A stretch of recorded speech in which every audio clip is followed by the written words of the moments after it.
good to hear. Now, where does Clarksville sit against the state of Tennessee? That's a great basketball? question because Clarksville sits not as high as your Memphis's, as your Murfreesboro schools because there's open enrollment. So if you can get your ride to that school, What? you can Hold go on, to hold that on. school. They don't zone? No, they're zoning, but so if I was go to Blackman or where Riverdale or Oakland or whatever I was zoned for, that's where I'd go. But if I could get myself a ride to one of those schools athletically, that's why Murfreesboro is sometimes really great at a certain sport because all the football players go to one school, all the basketball players go to another school. Baseball. Imagine if Clarksville could do that. That's what I'm saying. Then you're talking about a recruiting war because that's what it is in Memphis. You'll watch Memphis in Memphis East when Penny Hardaway was coaching.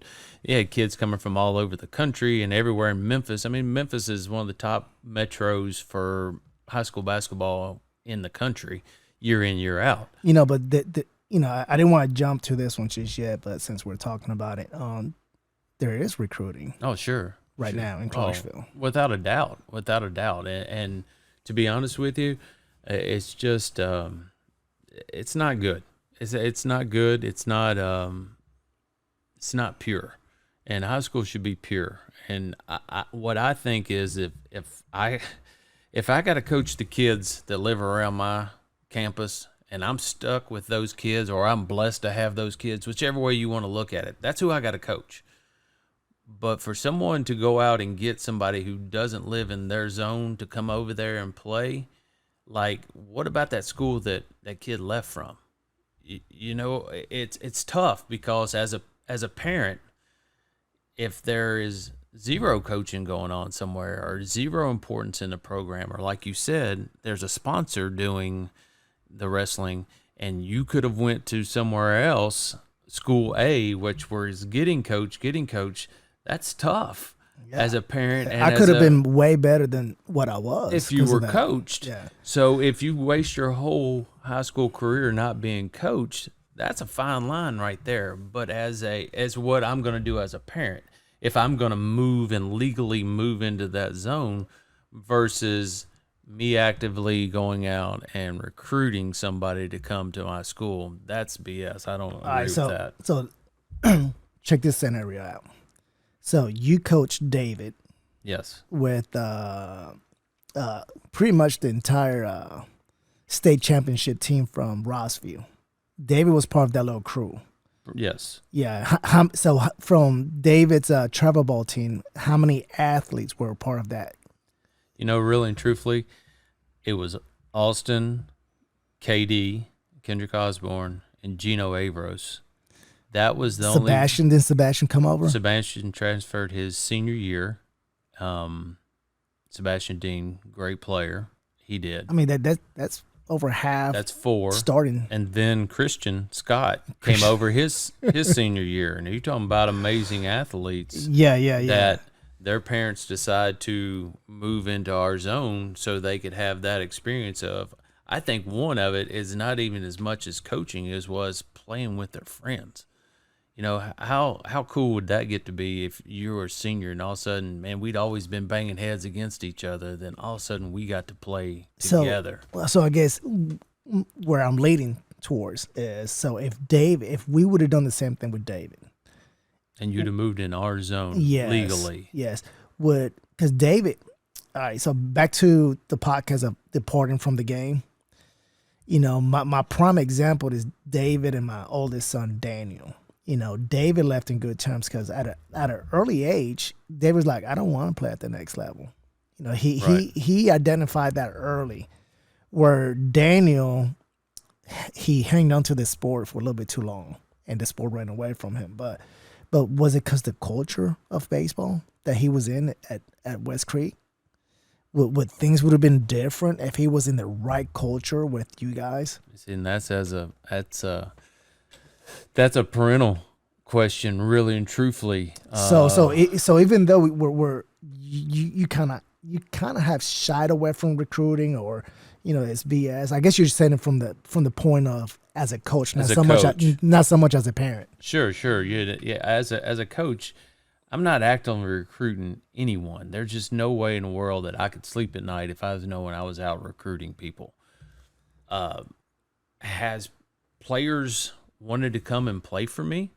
Sure, they've wanted to come play for me. Have I ever went out to do anything to actively recruit? No way. It's just no way that I could personally do that. To be honest with you, and winning is not that big to me. We're going to win because we do things right, and we're going to win usually, year in, year out, doing things right. Because I have to sleep and look at that guy in the mirror, and if I was out cheating, so you do see it as cheating? oh, without a doubt. If the coach is actively going and getting it, oh yeah, that's cheating without a doubt.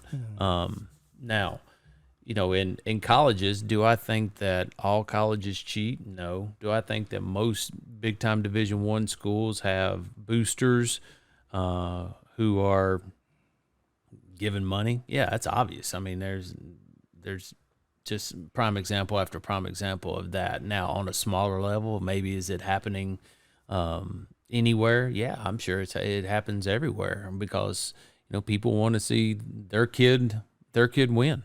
Or they want to see that, would I have loved for David to come over and play with that group? Man, I think he would have had a blast. I think it'd have been awesome, especially if a kid didn't like the situation that he was in.